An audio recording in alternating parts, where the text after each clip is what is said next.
Hoy vamos a revisar sobre lo que es sepsis neonatal y shock séptico en el recién nacido. Una patología que no es muy sencilla de diagnosticar, que tiene una interpretación muy individualizada, pero que vamos a tratar de conocer un poco los parámetros más importantes para poder sospechar en esta enfermedad. Una opinión personal, para mí la patología neonatal más complicada de diagnosticar porque no hay una uniformidad de criterios entre todos los pacientes que tienen sepsis. Todos pueden ser diferentes uno del otro. Estos son los temas que vamos a revisar, cómo se eh, ha dividido la presentación con fines bastante didácticos.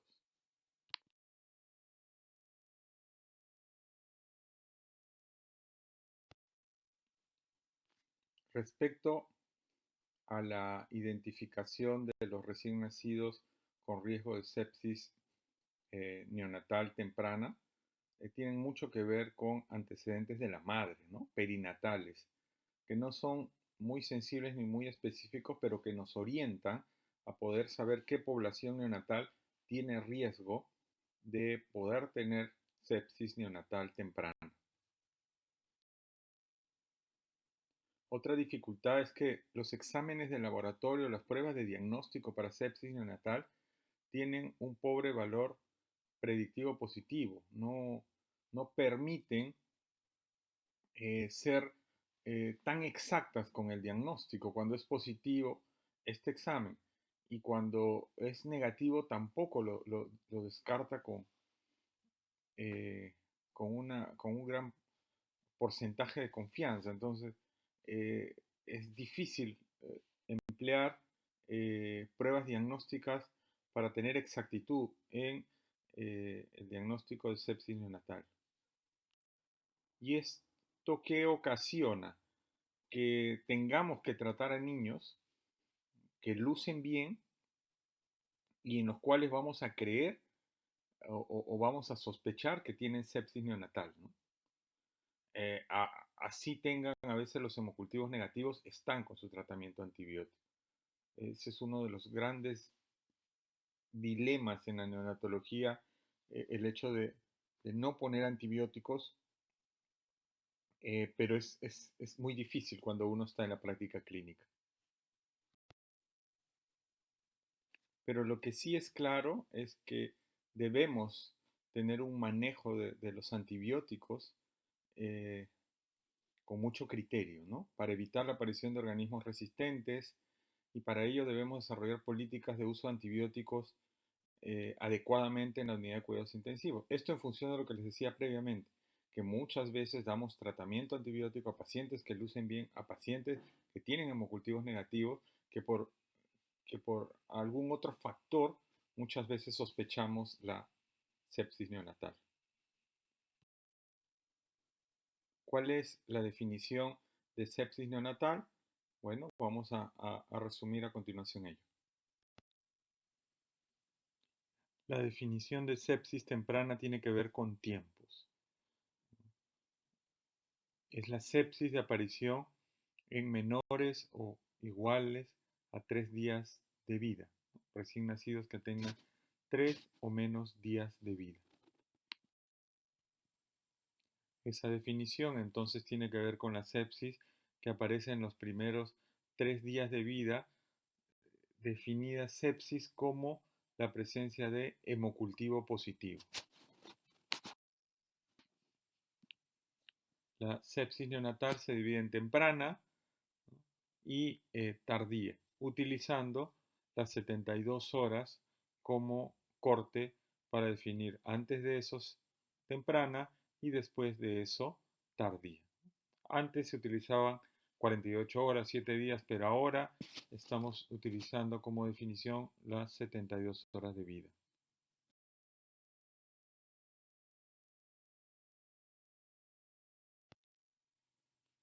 Respecto a la epidemiología, la frecuencia de sepsis neonatal es muy elevada.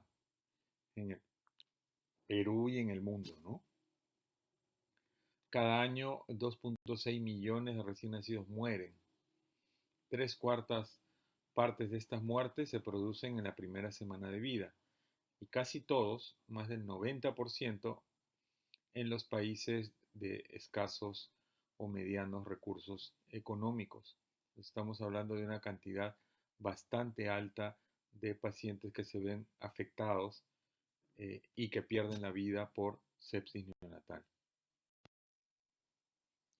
Ahora, del total de fallecidos eh, en los primeros días de vida, existen causas frecuentes de muerte.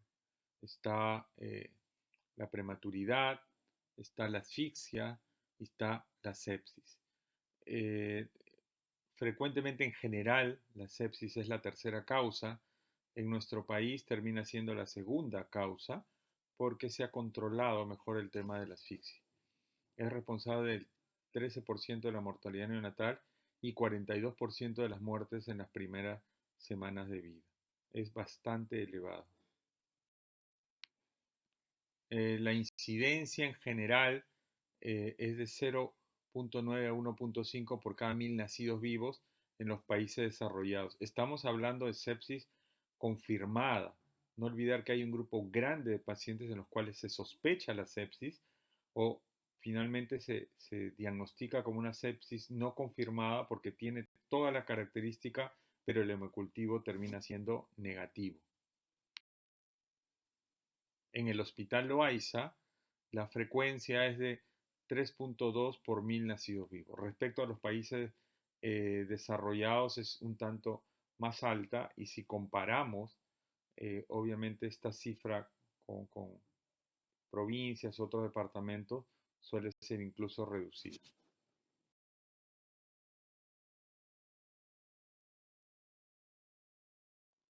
Respecto a los factores de riesgo. Los factores de riesgo que se relacionan con sepsis neonatal temprana son coriamnionitis, fiebre materna, prematuridad, ruptura prolongada de membranas e inadecuada profilaxis antibiótica intraparto. Cuando suceden estos eventos, las probabilidades de que los recién nacidos tengan sepsis neonatal temprana son muy altas. Por ejemplo, coriamnionitis significa que tratar de evitar que las madres tengan coriamnionitis porque esto incrementa la probabilidad que sus hijos tengan sepsis. ¿Qué hacer para evitar esa circunstancia? Pues el manejo obstétrico, el control prenatal. Tiene mucho que ver el trabajo en conjunto con el personal de obstetricia. Y estos son los criterios de coriamnionitis. Esta es una clase obstetricia, pero para recordar que el factor más determinante es la fiebre materna, que deba ir acompañado de otros criterios para poder definir coriamnionitis, ¿no? Fiebre y por lo menos dos de los criterios que aquí se muestran. Los factores de riesgo para sepsis tardía son diferentes. La sepsis tardía son infecciones intrahospitalarias y para ello los factores de riesgo son ser prematuros, que tienen recién nacidos que tienen hospitalizaciones prolongadas, recién nacidos que tengan líneas centrales, recién nacidos con nutrición parenteral y recién nacidos que tengan ventilación mecánica. Todo esto son factores que vulneran, ¿no? Muchas veces las barreras eh, de protección del bebé, ¿no? Una vía, nutrición parenteral, ventilación mecánica, permiten un vínculo del exterior hacia el interior de los órganos de estos bebés. Esta gráfica permite un poco ver cuáles son los factores de riesgo, ¿no?, que están asociados con sepsis neonatal temprana. Si ustedes logran observar eh, en la fila en la que se ve amnionitis, casi, casi en la parte final de esta tabla dice amnionitis más ruptura de membranas menor de 24 horas, 4.2 veces más riesgo de poder tener sepsis neonatal cuando está presente esto en comparación a que no lo esté. Y miren cómo cuando hay amnionitis, acá dice, que se refiere a la colonionitis, más ruptura de membranas mayor o igual a 24 horas, se incrementa al doble, ¿no? 8 veces riesgo de sepsis neonatal. Esta tabla permite conocer los factores de riesgo para presentar sepsis neonatal, ¿no?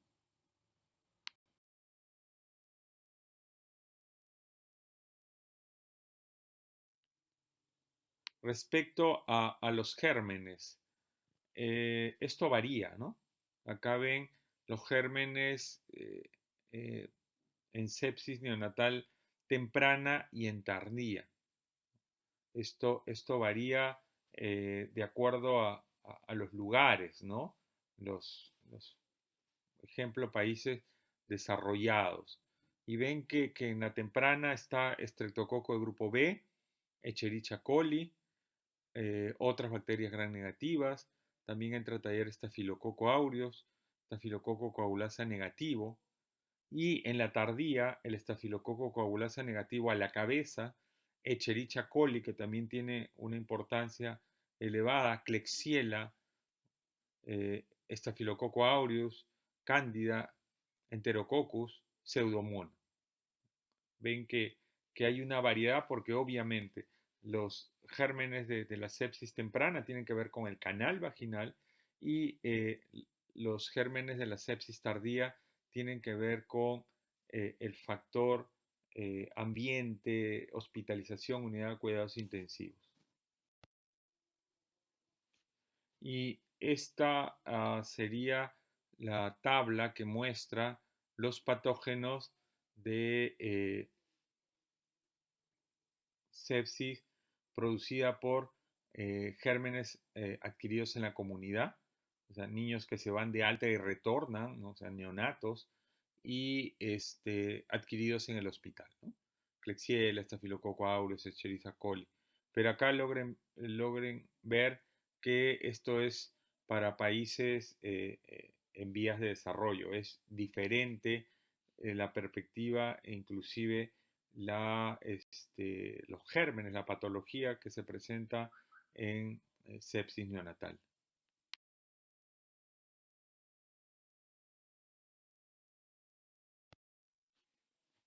Respecto a las manifestaciones clínicas, el diagnóstico clínico de sepsis en el neonato es difícil porque muchos de los signos de sepsis son inespecíficos y se presentan en otras patologías no infecciosas. Un examen físico normal es evidencia de que la sepsis no está presente. Se puede producir bacteriemia en ausencia de signos clínicos. Tenerlo clínicamente bien, pero con algún germen que luego podría dar manifestaciones clínicas. Es mucho más común para un bebé séptico tener hipotermia que fiebre. ¿Por qué? Porque habitualmente en otros grupos etarios la fiebre es el determinante más claro de infección. Aquí es un signo bastante inespecífico para hacer el diagnóstico. Los síntomas son variables: letargo, hipotermia, mala alimentación, anuria, acidosis, sumemos a esto cianosis, apnea, dificultad para respirar. Es muy inespecífico. Por ejemplo, en la neumonía, la presentación de la infección se manifiesta con síntomas respiratorios como apnea, taquimia, quejido, aleteo nasal y retracciones intercostales. Pero no solo hay síntomas respiratorios, también pueden haber síntomas cardíacos, como cianosis, desaturación, bradicardia, mala perfusión, llenado capilar prolongado e hipotensión. También pueden haber cambios sutiles en las vías respiratorias de los recién nacidos, inestabilidad térmica, problemas de alimentación. Pueden ser los primeros signos de una infección que luego podría ser mortal. Aquí hay una tabla donde pueden ustedes ver manifestaciones clínicas de sepsis, inclusive temprana o tardía, inestabilidad térmica, distrés respiratorio, apnea, ictericia, intolerancia a la alimentación, fontanela bombada, convulsiones, lesiones cutáneas. O sea, es un cortejo sintomático bastante inespecífico. Entonces, en esta situación, ¿cómo hacemos el diagnóstico? Si vemos que no es tan fácil poder clarificar el diagnóstico de sepsis neonatal, al menos clínicamente. Y aquí hay una tabla que justamente intenta eh, ordenar los signos clínicos y de exámenes de laboratorio que nos hagan sospechar en sepsis. Entonces dice taquimia, apnea, hipoxemia, distrés respiratorio, taquicardia, mala coloración de piel. Entonces uno dice, el paciente necesita tener todos, necesita tener uno, necesita tener dos. Y si vemos los exámenes de laboratorio, dice acidosis metabólica, hiperglicemia, leucopenia, neutropenia, índice de IT elevado. Entonces uno dice, debe tener uno, 2, 3, 4, etcétera, signos clínicos más uno, 2, 3, 4 alteraciones de laboratorio. Debe tener uno, 2, todos. Les cuento que es absolutamente variable.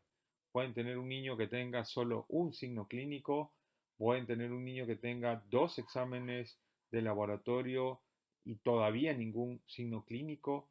O sea, esto amerita bastante destreza, bastante análisis, bastante criterio. En general, las pruebas de laboratorio son poco útiles en sepsis temprana. En general también en la tardía, pero tenemos que sumar todo. Tenemos que sumar los factores de riesgo, tenemos que sumar los signos clínicos y tenemos que sumar las pruebas de laboratorio para más o menos presumir que niño tiene sepsis neonatal. Definitivamente el dato que sí nos va a ser útil es hemocultivo. Cuando el hemocultivo está bien tomado y sale positivo, eh, asumimos que hay una sepsis neonatal. Un solo hemocultivo es suficiente. Lo importante son los volúmenes. Lo que se recomienda es que deban ser mínimo 1 mililitro de sangre. No se debe tomar menos cantidad porque ahí sí no va a haber un crecimiento adecuado de los gérmenes. Si se pudiese 2 mililitros sería mejor. El volumen es fundamental. Respecto al urocultivo, no nos es muy útil, no debe ser parte del estudio de sepsis temprana, podría ayudar en algo para sepsis tardía. Sobre la punción lumbar, sí es importante poder analizar en los pacientes en los cuales uno tiene claridad o sospecha de sepsis neonatal que puedan tener un compromiso meningio. Un cultivo de sangre no es la única indicación para hacer una punción lumbar, porque podemos tener niños con meningitis que tienen hemocultivo negativo. Pero si el hemocultivo es positivo, sí debe hacerse una punción lumbar. Hay que ver en qué otros casos también habría que hacerlo, así el hemocultivo salga negativo. Entonces, vamos a tratar un poco de resumir esto de la indicación de punción lumbar. La punción lumbar se debe realizar en cualquier niño con hemocultivo positivo, eh, en recién nacidos con algún compromiso neurológico, recién nacidos con un curso clínico o exámenes de laboratorio que sugieran sepsis bacteriana y en los recién nacidos en los cuales no se observa mejoría clínica con el tratamiento antibiótico. En estos casos, amerita hacer una punción lumbar para ver si es que hay algún compromiso meningio. Y cuáles serían los valores a utilizar. En el estudio líquido cefalorraquídeo, promedio de leucocitos, los recién nacidos prematuros o de término fue menos de 10 células y se consideró como un máximo de 2 desviaciones estándar hasta 20 células. Algunos trabajan con 30, ¿correcto? Pero lo más frecuente es encontrar menos de 10. Cuando es más de 30, probablemente sea una meningitis, y la verdad que cuando hay meningitis los valores suelen ser muy elevados. Respecto a las proteínas, las concentraciones de proteína en los atérminos suele ser siempre menos de 100, ¿no? Utilizamos ese punto de corte. En los prematuros, las proteínas pueden estar por encima de ese valor. Hay eh, recién nacidos que tienen ese valor hasta 200, ¿no? 250, conforme son más pequeñitos y puede ser considerado normal. Y el otro parámetro que estudiamos es la glucosa en el líquido cefalorraquídeo. Cuando el recién nacido tiene la glucosa normal, concentraciones en el líquido cefalorraquídeo son 70-80% de la glucosa en sangre obtenida en ese mismo momento. La proteína C reactiva. Esta, esta prueba, este reactante de fase aguda, nos sirve para ver la evolución en el tiempo. Aumenta después de las 6 a 8 horas, con un pico después de los 2 a 3 días. Tiene una sensibilidad de 35 a 39, ven, es bastante baja. Cuando es positivo, este resultado ayuda poco. En cambio, cuando es negativo, si es negativo 2 veces, con valores de diferencia 24 horas, casi en un 99.7% que no hay infección.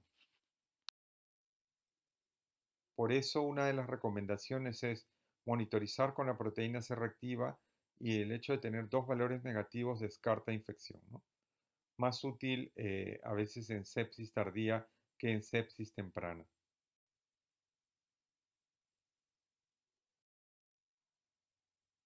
Otro reactante de fase aguda es la procalcitonina, eh, que es un poco más cara, que no la utilizamos rutinariamente y que también aumenta después de las 4 a 6 horas, con un pico después del segundo a tercer día. Una sensibilidad de 50-97%, dependiendo del trabajo utilizado de base, y una especificidad del 72 al 91. Acá esta prueba es más útil cuando es positiva que cuando está negativa.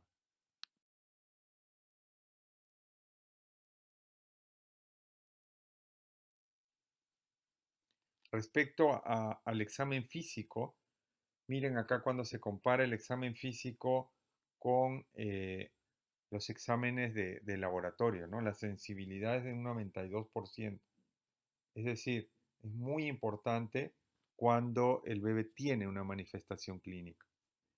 Muchas veces queremos anticiparnos con algún examen que nos indique quién va a ser sepsis neonatal, y a veces más importante monitorizar la evaluación clínica.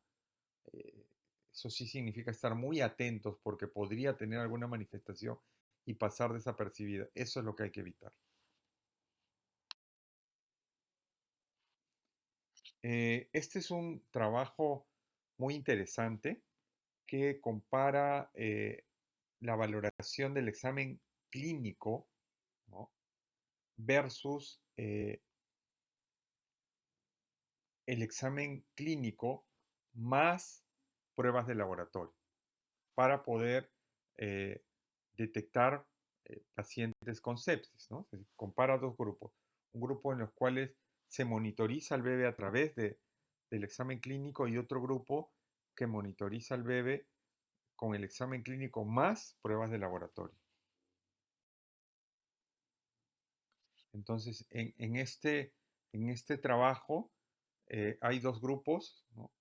Un grupo en el cual hay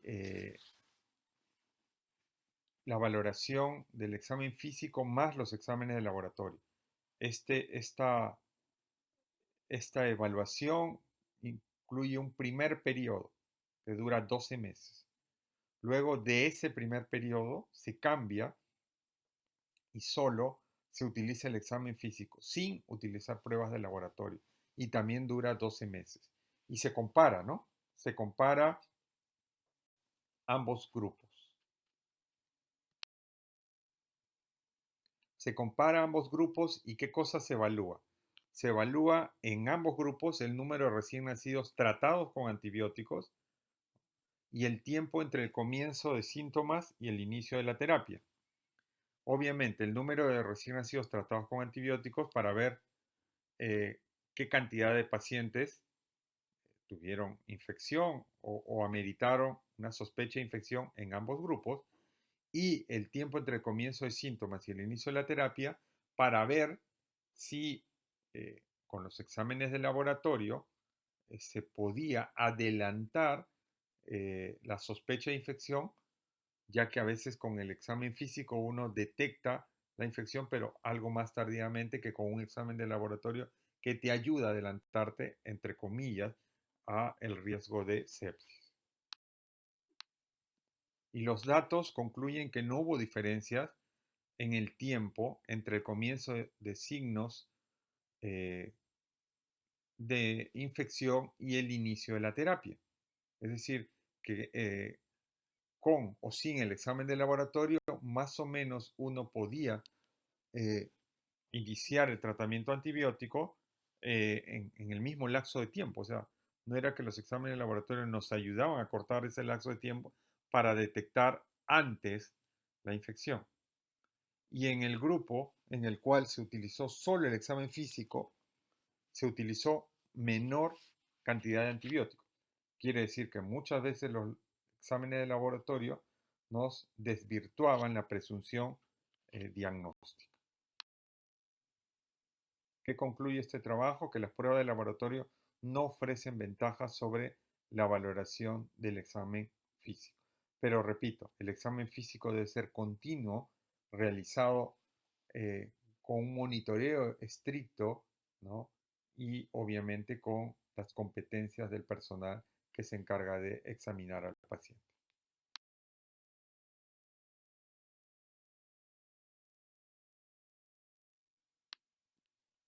Respecto al tratamiento para sepsis temprana, tiene que ser 2 antibióticos, tiene que ser endovenoso y tiene que ser eh, para los gérmenes que frecuentemente uno sospecha que ocasionan sepsis temprana y que tienen que ver con la colonización del canal vaginal y que lo hemos visto, ¿no?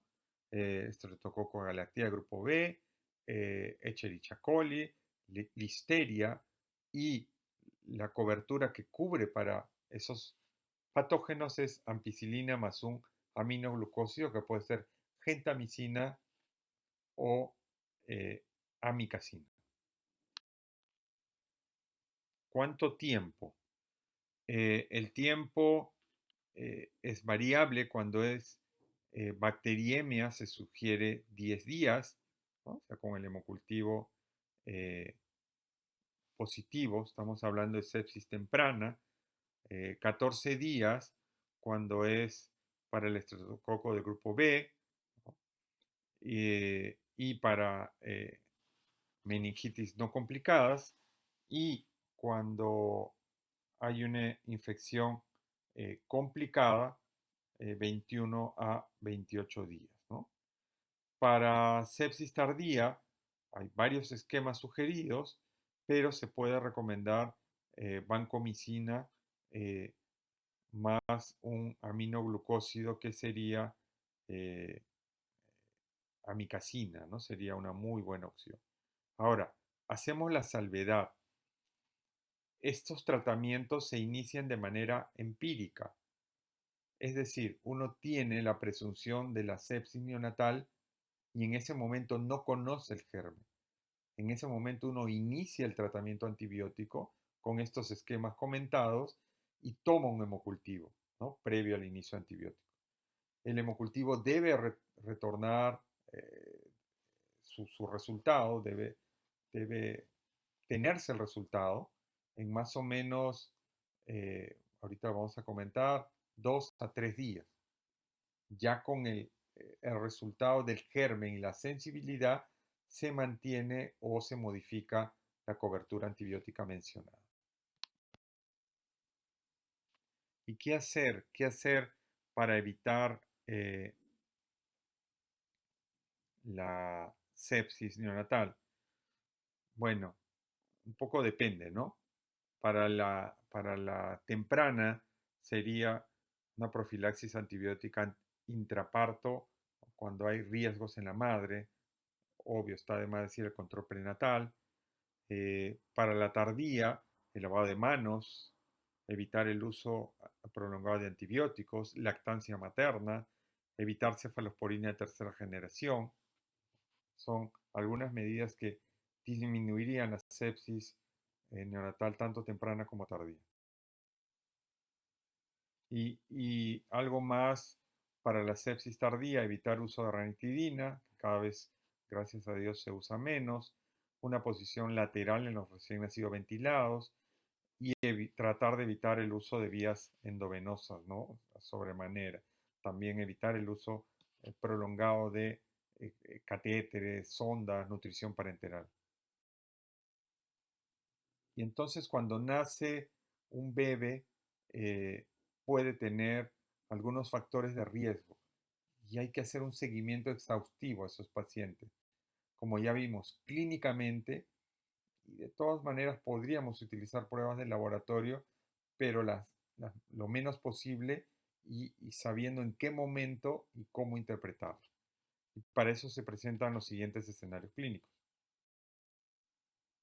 Este es un fluxograma cuando nace un bebé menos de 36 semanas y su madre tuvo coriamnionitis o ruptura prolongada de membrana. Como logran ver acá, en este escenario se recomienda pedir un hemocultivo, se pide un hemograma con PCR entre las 6 a 12 horas de vida y en estos casos sí se recomienda tratar con antibióticos de amplio espectro. Luego hay que analizar cuando tengamos el resultado del cultivo. Si el cultivo es positivo, hay que continuar con los antibióticos y una punción lumbar.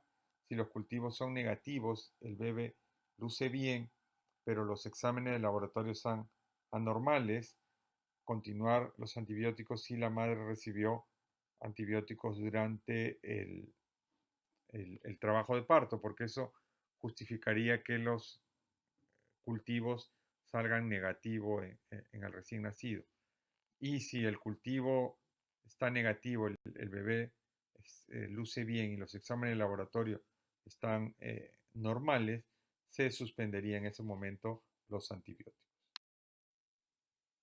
Este es otro escenario cuando hay coriamnionitis, ¿no?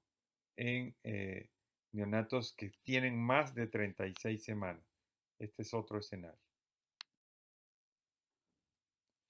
En este caso, la conducta es absolutamente la misma, ¿no? Estamos hablando en este caso de bebés a términos con el antecedente de coriamnionitis. En el primer escenario eran prematuros con coriamnionitis o ruptura prolongada de membranas. En este escenario, solo para los atérminos con coriamnionitis. Y el manejo es exactamente el mismo que el escenario previo. Y un tercer escenario sería los atérminos, más de 36 semanas, con ruptura prolongada de membranas. Acá si la conducta cambia, ¿no? Se pide exámenes de laboratorio, igual hemograma y PCR entre 6 y 12 horas, no se inicia antibióticos y se espera el resultado de estos exámenes. Si estos exámenes están normales, el bebé puede ir de alta prontamente cuando se vea su estabilidad, habitualmente a las 48 a 72 horas, sin haber requerido antibióticos. Y si los exámenes de laboratorio están anormales, se le toma un cultivo y se define, ¿no? Si el cultivo es positivo o negativo, la conducta de iniciar antibióticos si es positivo y no hacerlo si es que el cultivo es negativo. Y ahora estamos usando una calculadora de sepsis. Ahí tienen el link que determina el riesgo de sepsis temprana a partir de las 34 semanas de edad gestacional. Este es un ejemplo de la calculadora. Ahí tienen que uno registra algunos datos, ¿no? La incidencia de sepsis temprana en la unidad en la que ustedes laboran. Nosotros utilizamos el valor 4 por 1000, la edad gestacional, eh, la temperatura de la madre, el tiempo de ruptura de membranas, si hubo eh, evaluación de colonización del estreptococo beta hemolítico, si la mamá recibió algún tipo de antibióticos, y con eso nos presenta la calculadora el riesgo de tener sepsis neonatal al nacimiento, ¿no? Esto también se relaciona con el estado clínico del paciente.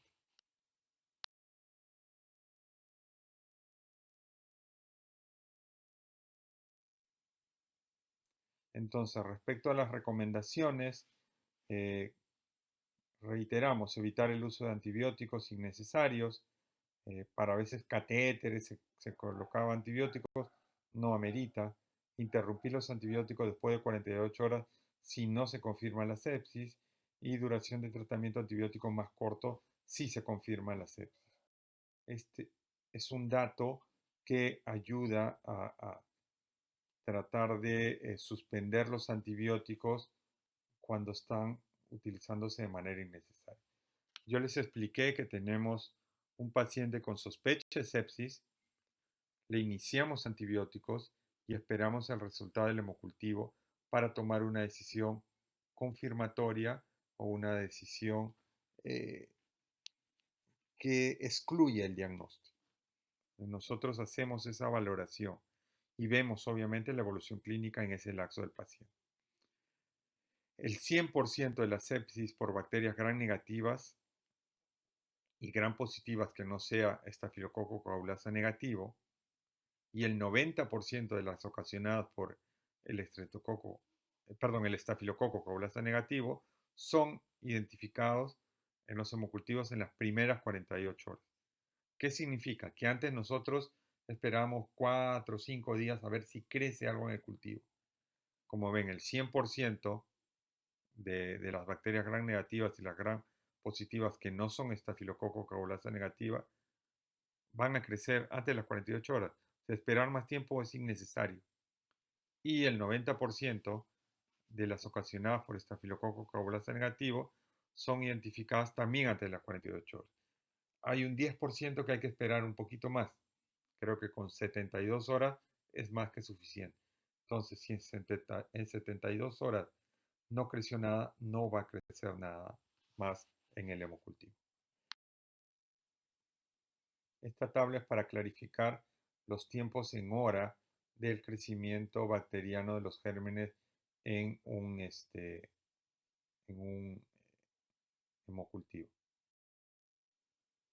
Igualmente una tabla donde uno puede valorar el crecimiento eh, por, por periodos de tiempo de las bacterias gram negativas y gram positivas.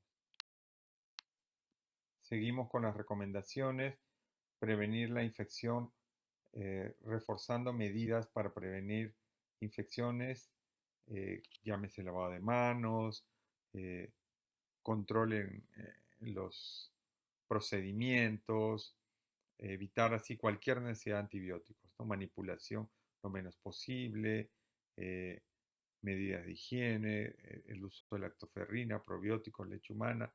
Los bundles, ¿no? Los bundles son un checklist para ver el cumplimiento de todos los procedimientos de bioseguridad durante algún procedimiento invasivo. Y vamos a tocar un poquito lo que es shock séptico. Es una complicación de la sepsis, y que tengan una visión general de esta complicación. ¿Qué es el shock séptico neonatal? Es una condición de perfusión tisular inadecuada, secundaria a disfunción cardiovascular, que ocurre en el curso de una infección sistémica sospechada o confirmada, que requiere resucitación con líquidos con soporte inotrópico. Hemos mencionado que eh, la frecuencia de sepsis neonatal es muy elevada, es muy variable según la edad gestacional, el país, el momento de inicio. Esta sepsis puede debutar o progresar a shock séptico y generar falla multiorgánica y muerte. La incidencia del shock séptico, un estudio antiguo, hablaba de 1.3 con una mortalidad asociada de 71% para los recién nacidos de extremado bajo peso al nacer. Significa que es una patología letal, y hay que tratar de evitar que llegue, porque esto es la fase final. Nosotros debemos anticiparnos a ello, ¿no? Hay que conocer un poquito la fisiopatología, tratar de buscar marcadores diagnósticos y enmarcarnos un poquito en las intervenciones para poder tratarla, haciendo la salvedad que lo primero es evitar llegar acá.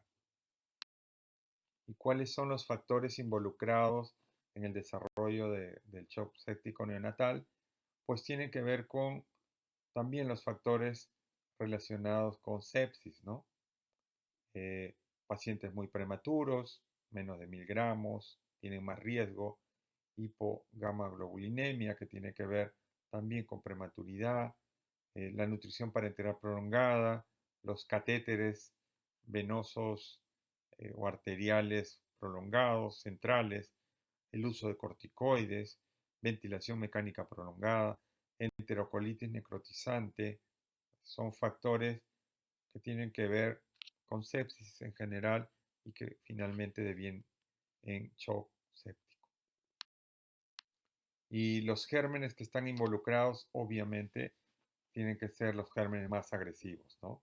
Pseudomonas, Klebsiella, Enterobacter, en menor cuantía E. coli, estafilococo coágulos negativo, Candida, Enterococos, estafilococo aureus.